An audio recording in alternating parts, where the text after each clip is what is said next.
People of Earth, we have come to upgrade your cosmic consciousness. DNA activation ready.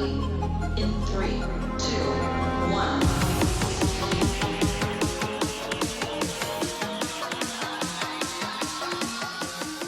Hi, welcome to Q&A on Breakthrough Leadership. I'm Craig Anderson. And I'm Lou Quinto. Lou, welcome Craig. back to another episode. Yes, I think where did I read in the paper somewhere? You took 11 days off and you went to see the mouse.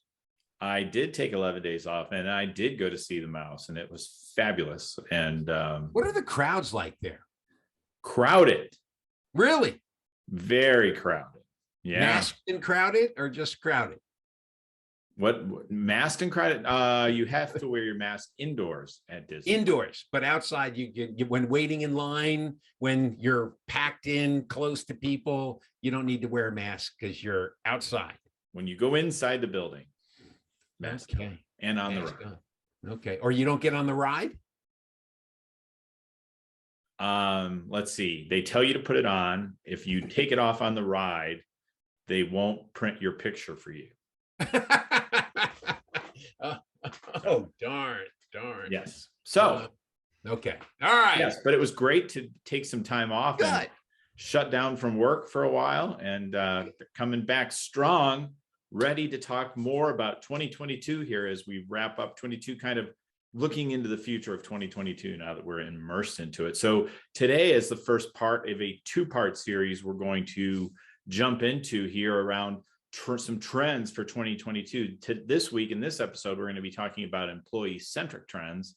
And next week, we're going to be talking about management-centric trends. How do you feel about that, Lou? Are you ready to talk some employee trends? You know, with the employee trends and everything that continues to just with the great resignation, it's up and down the ladder. And employee trends is a very hot topic right now. So yeah, let's jump into this. Employees are a hot topic. Where am I going to find them? Employee? Exactly. Yeah. Where do I find them? How do I keep them? 3.8 unemployment rate. So people are out there and it's competitive. Yes. So that is actually what a nice, easy pitch for the first point. Competing for talent. So one of the things that, we're hearing a lot in the Great Resignation is people are leaving for more money. Yeah. People are leaving for a better workplace, whatever it may be. But for some employers, it may be a challenge. This isn't big corporations we're talking about with huge profit margins. We're talking about small business owners who may not have the kind of cash capacity to give all their workers, a 10% increase in salary when they're faced with an employee leaving. And, right. Some of these employees are leaving that are relatively happy with the job. It's just, gosh, I can get more money somewhere else. So what are employers left to do, Lou, who don't have that facility? Well, I mean, you bring up a good point here because there are lots of different things you can talk about on why an employee will stay or why they will leave. And obviously pay comes up, as always has always been a number one issue. I can get paid more over on the other side of the fence than on this side of the fence. So I'm going over to the other side of the fence. But with COVID having shaken everything up and turning our world upside down when it comes to business, I believe that we have found in articles and studies that I've read, and I know that you've read because we've shared so much, is it's much more than salary. One of the primary areas is total well-being or happiness. People who are leaving, they're making good money, but they're just not happy in the job. They're not happy what they're doing. And then the second area, obviously, would be the flexible work schedules. We're going into, as somebody I heard on TV the other day say, we're entering COVID's junior year when it comes to our experience with this virus. And as we all know, when it comes to individuals, our attention span is that of a gnat with all the information and things that are changing. And there is no normal. I won't even say there's a new normal. I am now proud to say that we are dealing with our new abnormal. We never had a normal situation, and we never will. And I believe that we're in a new abnormal situation, and that deals with employees wanting flexible time. After 2 years, they've gotten used to it. It's part of their life. There are lots of people who have started their career now. That's how they know business. And they have a reference point and a perspective that is going to be very hard for them to readjust if someone goes back to what is being referred to as a hard callback to the office, which means 100%, nobody else. So it's not just money anymore. Money plays a part, but it's not just money anymore. Well, and as we look at some of these, and when we talk, we make a mistake and do a disservice, I think, when we talk about, flexible work is every job can be flexible. There's a whole lot of jobs that can't be flexible, right? There's jobs that require you to be there, with the essential worker. And but I'm going to interrupt you there, because there is a level that in our mind we thought was never a flexible job, but we have found out that the industry has adapted to it becoming a flexible job, and that's the medical profession. Aside from the frontline workers in the emergency room, you go and make an appointment to go see a doctor, chances are you're going to be doing that virtually. And so this is something 2 years ago we never thought was possible, that there's no way it could be flexible, and it is now. I'm sorry I interrupted. Go ahead. No, I mean, and I think there are a lot of jobs that we didn't think would be flexible that are, but there are some jobs that require you to be there, right? All the service industry jobs, you pretty much have to be there. And there's other roles like that, factory jobs, some of those different jobs, right? Where you need people on site, but if they can find something that lets them work from home, maybe you run the risk of losing them. So where do we go with that? And it's going to require, to your point earlier about an abnormal time, we are going to have some perhaps abnormal or creative approaches. And one of the ones that we're starting to hear a bit about is saying, all right, look, it's a 32-hour work week is full-time work as far as we're concerned. It's 32 hours, you work 4 days, and I'll give you full benefits, right? So I can try and maybe get some more people on, if I can find them, by offering them less time to work and still be considered to get the benefits and some of the spiffs that you might otherwise get. I think some of these companies are going to have to figure that out if they are in a place where they need people at a site to do the job, right? Construction, different areas. Where do you get that flexibility? And now what does that put on stresses on hiring? But we could see more shorter work weeks, flexible work, and maybe we're going to see 32-hour work weeks become more the norm. So you're having lots of 3-day weekends. Well, let's face it. I mean, the U.S., when it comes to our employment strategies and business models, we are sometimes, I won't say behind a lot of other places in the world, but we don't have similar business models, because there are lots of countries in the world where a 32-hour work week is the norm. Now, you take Europe with vacations.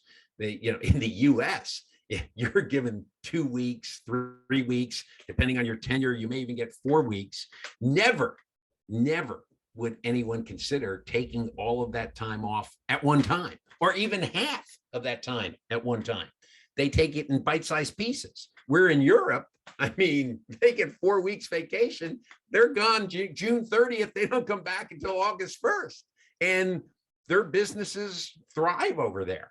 So, it's again, that business model that is going to be the one that's going to be affected the most by employee-centric trends. And we're seeing a lot of that right now. And we have over the last 2 years. And companies have taken out the ball peen hammer, and they've taken it to their business model, and maybe not crushed it or destroyed it completely, but they have made revisions to it in order to adapt to the times.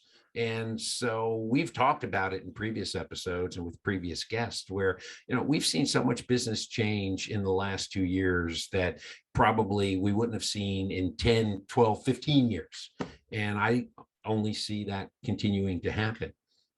Well, I think it's a natural outgrowth. For thinking about flex work for kind of our knowledge workers, then we're going to probably look to find some similar but different accommodations for our frontline workers who we have to have out there. So it's going to, we're going to, at least as long as we're seeing kind of this pressure on unemployment where we just don't have enough people to fill the jobs, it's going to require a lot of creativity, which kind of gets us into our next point. Well, before you get into the next thing here, because you brought something up that I think is important. I'm going to a lot of stores now, whether it be a grocery store or a pet supply store or even a fast food restaurant that says, even big restaurants too, which is, we are closing at 7 o'clock today because of an employee shortage. Well, and I hate to play the old guy, but I remember a time growing up when I won't even say a child, well into my teens, where grocery stores closed at 9 o'clock or on Sunday at 6 o'clock. And they didn't open up until 8 o'clock the next morning. And I can see with companies that instead of going out and beating the bushes to try to get more employees to man the stores so that they can, I'll use an example like a Walmart or a Myers can stay open till midnight. And if you've ever had that opportunity to wander in because you've got a cold and you want, the CVS or the Walgreens is closed, and you go down to a Myers or a Walmart and you get into the pharmacy section and you look around the store, there's not a lot of people in the store. And from a business perspective, you think about how much money they're spending on lights, electricity, heating, air conditioning to keep a store open for 20 people? Yeah. I think part of that business model change for a lot of these retail companies that instead of shaking the bushes to get more employees, take and look at your hours and say, again, using facts, statistically, what are my busy times, and open the store at the beginning and then close the store at the end. And then after that, store's closed till the next day. So we're going back to the golden era of your childhood. Yes, we are. Exactly. I mean, on Sundays, I remember stores were closed on Sunday. I mean, think about Chick-fil-A. Chick-fil-A still gets, a bum rap, or initially did, because they said, we're closed on Sunday because of the company, the owner's religious beliefs. And nobody says, well, I'm not eating at Chick-fil-A anymore because they're closed on Sundays. I mean, heck, I've got one around the corner of me, around me, and at noon or dinner time, it goes down a major major street where it's all the way to the next light, a block down, where people are waiting to get in. Yeah. I don't think, I truly, if I owned a retail business right now, I would not try to compete with staying open late hours when I'm not serving that many people. Yeah. And instead of trying to beat my head up against the wall, even if I own a restaurant and I can't get enough servers, take and close at a normal time. And then boom, people will come back. People will get used to it. We've gotten used to everything. Anyway, that's my monologue, my rant. All right. We're back to the 60s, kids. We're not going back to the 60s. 70s, maybe. Mid to late 70s, but not 60s. Yeah. Next up. Speaking of a continuing theme, employee turnover is, despite all that we just talked about, employee turnover in the future for 2022 as hybrid remote work continues. We see stories about towns are now recruiting people who are remote workers to come to their town, paying people, giving them spiffs. I've seen one, we'll have a grandparent watch your kid so you can have date night in our town. Well, what was it? Vermont, a year or two ago or 3 years ago, anyone who moved to Vermont from another state and had been a resident for a year got a $10,000 check. There you go. So states were telling people, not just city municipalities, but states. You had Vermont that were giving people bonuses or money to move to their state. I thought about it, because Vermont's a very, very nice state for all of our listeners and viewers in Vermont. I agree. I'm not sure how that's going to go in January and February for me, but nevertheless, here we are. So we are going to very likely see this continue. We're going to see this churn where, the next job for the next couple of bucks or the better work situation. I mean, look, I've changed my views on this over time. I lost employees because I wasn't willing to let people work from home 3 or 4 days a week. So not during COVID. I just want to make sure frame of reference. This was 5 years ago. Right. Exactly. Okay. Yeah. No, I've not had a business with people since. I don't want our viewers and listeners to think that you're, during COVID, you were telling people like Jamie Dimon at Chase, get your butts in the office. If you can go eat in a restaurant, out to dinner, you can come here. You can come to work. Yeah. This was pre-COVID that you thought about the flex time, or the remote time, but you just, no, it won't work. For what it's worth, I was flexible on time. I was less flexible on, you just never have to come into the office. Okay. Nevertheless, we're going to see that continue. The circle has been broken. The stopper is out of the bottle. We are at flex work. And so those employers who are still struggling to find a way to do it, right, are going to probably, or who aren't finding ways to build a culture within it and build that stickiness and that adhesiveness to the employee experience too. We're going to see more and more of this continue. And we're also seeing a lot of jobs, you start reading about teachers and nurses and healthcare workers are all just getting burnt out. And where can I go where I don't have to work like this? So I think we're going to see, over the course of this year, that's going to continue to play out. Now, someday, if suddenly the employers are back with the upper hand, maybe some of this will change back, but I don't see that happening in 2022. Lou, what about you? Well, even if it's, as you mentioned, or you said someday, I think by the time someday comes, whenever that day may be, that business model will be more permanent than it is right now. And so I don't see people 2-3 years ago saying, let's go back to 2018, to 2017, the way we did things. Because as we've seen and when we've read and we've heard and we've interviewed people, productivity has not gone down. Productivity has stayed the same or gone up. So the argument isn't there where if my people aren't in the office and I can't see them, how do I know they're working? Because we, over the last 2 years of businesses have established and come up with metrics that have proved that their productivity has maintained. So, when we talk about the flex time, I read an article and I wrote these notes down here. 25% of the people interviewed, employees interviewed, said that they want 100% remote work, 25%. 17% said that they want 100% on site. Everybody else in the middle, they endorsed a hybrid situation. So when you've got a significant percentage of employees who are telling you, I'm not at this extreme, I'm not at that extreme, I'm in the middle. And you know what? There's a lot of us in the middle. Flex time ain't going away. It's going to stay exactly where it is. But the other thing too, and because we are talking about employee turnover, it's more than just that flex time too.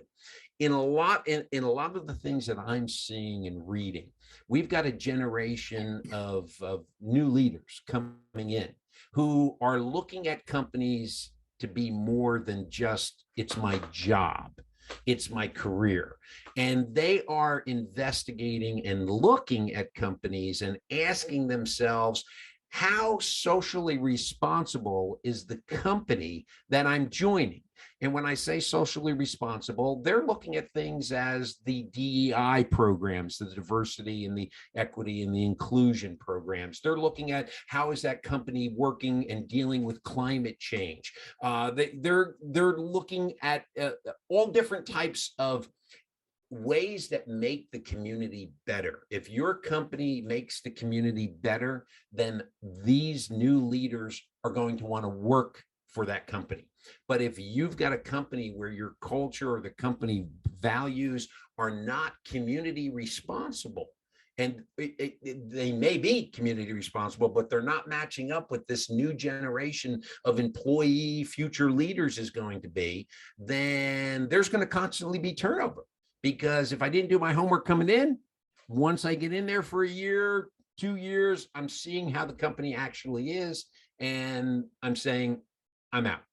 And that's where some of it, that's in addition to the flexible time. I truly believe that's where you're going to see a lot of this employee turnover as well. Well, I could certainly see the way our society is kind of separating out into my side, your side, or the side I agree with. Looking to work for companies where the company's values align with my values. I want to work with a company that aligns with my values. Right. And so we could see some of that. Okay. Yeah. Yeah. No, it's definitely a tough thing. And, and as you said, my side, your side, there used to be a long time ago when I was a kid where there were two different sides of an issue. And there was a large chasm between those two sides that people would get into, and they would frolic and, play and talk and discuss in this huge gray area. Well, today, as you just said, there isn't a chasm anymore in between two sides. It's either this way or that way. And that line in between the two sides is about as thick as the line in the middle of a road, that painted line in the middle of the road. And there's not a lot of, well, there's some gray area here. We can talk about this. Employees are coming in or employees are in, and they either like your values or they don't like your values. There's no there's no gray area for us to have that discussion anymore. There you go. And I'm not getting political. I'm just, these are issues. These are issues. Back to the 60s. Okay. Last point. Two references to the 60s. Maybe even the 50s. We'll just get there with Richie and Ralph Malph, Potsy, and off to the races. That was the 50s, dude. I said 50s. Oh, did you say 50s? Okay. I thought you said Come 60s. on. All right, last one. Will employers, one of the things, the new trends too, that we're going to see this year, and I saw a little of this several years ago when I was running my business, was employee wellness. What can we do to help our employees be more focused when they're at work by helping them resolve situations when they're outside of work? Right. Well, and we did a couple different things, some around employee engagement and trying to get a pulse from the people in our team. Well, we all hope they always had a pulse, but to get a pulse of the team on issues that they were concerned with. Another one though was, we had kind of a unique group of people. Some of them, it was a call center business, and there were people who had a lot of financial stresses outside their life. Yeah. And we actually brought in a company, Your Money Line, that actually our employees could call anonymously and get financial advice from them. If I'm thinking about buying a house or I'm thinking about paying bills, how do I do? And they actually gave them financial advice to help them make better decisions financially, with the idea that if they weren't stressed about their finances, they were going to be able to do better at work. So these are going to be some of the trends we see too, as ways to differentiate yourself, right? Differentiate your company when maybe you can't give everybody a 20% pay raise, but maybe for a couple percent that I can afford, I can do something to make your life a bit better if you happen to work for me. Right, exactly. You made me laugh when you talked about they could call in anonymously. This is Larry from Hoboken. I got some problem. To the point it was anonymous to me. Right. I didn't know who. Exactly. I couldn't find out. Oh my God, this person who's using the services. Right. And that goes back to Greg. You're absolutely right. If people are having problems at home, they will have problems at work. If they're having problems at work, they'll have problems at home. They're not separable. I mean, just because the locations may be different doesn't mean that the problems change. If you've got financial problems when you leave the driveway in the morning and get into your car and go to work, when you get to work, your financial situation has not changed. So if you were thinking about it all night, you're still going to be thinking it at work, and it's going to affect you. 3 areas that companies are, and they are making investments, are mental health, physical health, and obviously financial well-being. Those are 3 areas that companies have said, if we can help our people, and again, as you said, not give you extra money, but to provide you programs that are readily available and accessible to you to be able to help you with these issues, that will make you feel better when you're at home, so that when you're at work, you're also feeling better. So I truly believe that, again, going back to company values, this is one area where if companies are looking to make investments and they don't these are investments that I won't say are as maybe as significant as giving each employee, a $1,500, $2,000, $3,000 raise. You can hire a company to come in just like you did, where you hire a company, you pay them on a contract basis, and your employees can contact them and say, hey, I've got a problem with my taxes, I've got problems with savings, I've got some bills coming up because my wife was in the hospital, my husband was in the hospital, and we're getting dumped with all of these hospital bills, and we may not be able to pay our mortgage, and they need someone to talk to help them resolve those programs. This is where companies can truly help their employees to really become that empathetic employer. There you go. All right. Well, Lou, what are your key takeaways from today's topic? Well, my first key takeaway, and I hate to admit this, is we got through the entire podcast and I didn't use my word of the year, which is agile. And so my key takeaway is, particularly when we're talking about employee turnover and we're talking about employee retention, companies need to be more agile in working with their employees, to be able to give them that opportunity, to be able to help them with their productivity, to increase their work-life balance so that they can continue to enjoy that flexible time that they've had over the last 2 years and continue to have. So it's increasing family time. It's that quality, that QT time. You had young children, I've had young children, and that quality time is so important, or otherwise, we end up just like that sad song about cats in the cradle and the silver spoon.